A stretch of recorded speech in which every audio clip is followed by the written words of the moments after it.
Você já ouviu falar da história do Plínio, o entregador de aplicativo que sumiu em pleno centro de São Paulo?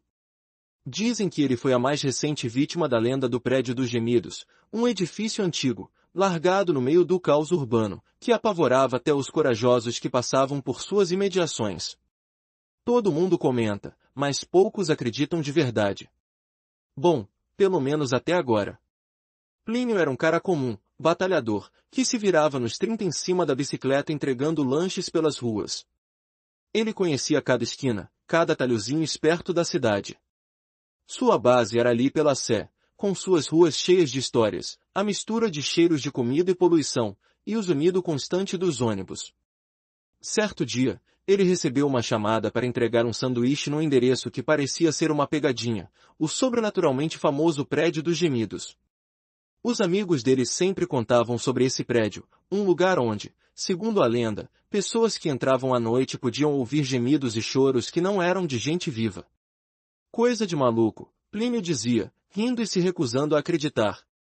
Mas ele não podia se dar ao luxo de recusar uma corrida. É bufunfa, parceiro, ele disse a si mesmo, enquanto pedalava pela Avenida São João, com as luzes da cidade dançando na neblina que começava a se formar. O prédio era imponente, mesmo decrépito. Ficava ali apertado entre construções modernas, como uma ferida do passado. Quando ele encostou a bicicleta, percebeu que o portão estava entreaberto, rangendo devagar ao vento. Ele hesitou, mas a ansiedade de cumprir a entrega e partir logo foi maior. Entrou.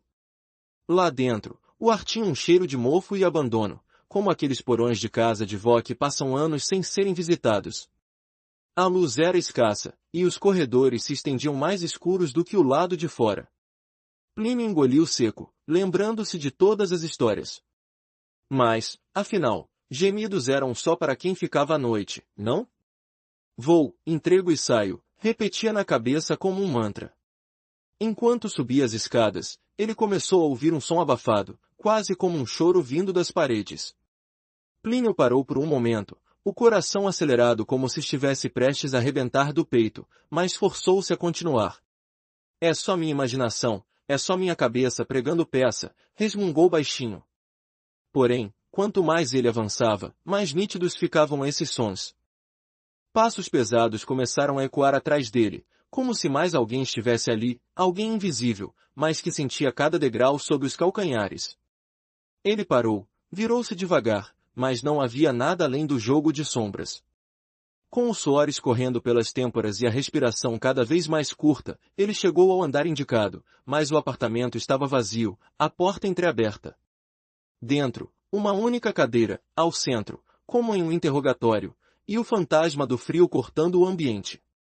Plínio colocou a sacola do lanche ali, tremendo, e resolveu que era hora de ir embora, rápido. Mas, ao se voltar para as escadas, seus membros congelaram com um som cortante, um grito que parecia desenhar o horror nas paredes. Seu corpo não respondia, como se uma força desconhecida o prendesse ali, ao chão, naquele inferno particular. Ele pisou para trás, tropeçando, até cair sentado no chão.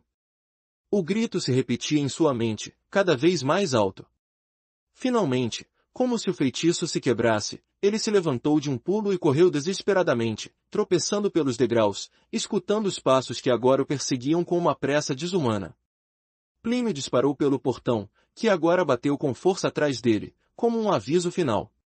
Ele subiu na bicicleta e pedalou como se fugisse da própria morte. Mas naquela madrugada, quando ele estava finalmente na segurança de seu minúsculo apartamento, jurou que ouviu, ainda, os gemidos.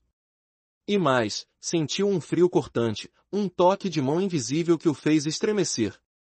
Desde então, Plínio nunca mais foi visto por ninguém das redondezas, e o prédio ficou ainda mais famoso como o lar de almas atormentadas. Muitos dizem que agora é ele quem está lá, chamando os curiosos que não acreditam, apenas para saberem o preço do medo. E agora que você ouviu essa história, me diga, você conhece alguém que tenha coragem de visitar o Prédio dos Gemidos? Cuidado ao responder, porque pode ser que algum dia precise descobrir por si mesmo. Se essa história te assustou, se inscreva, toda meia-noite, uma nova história.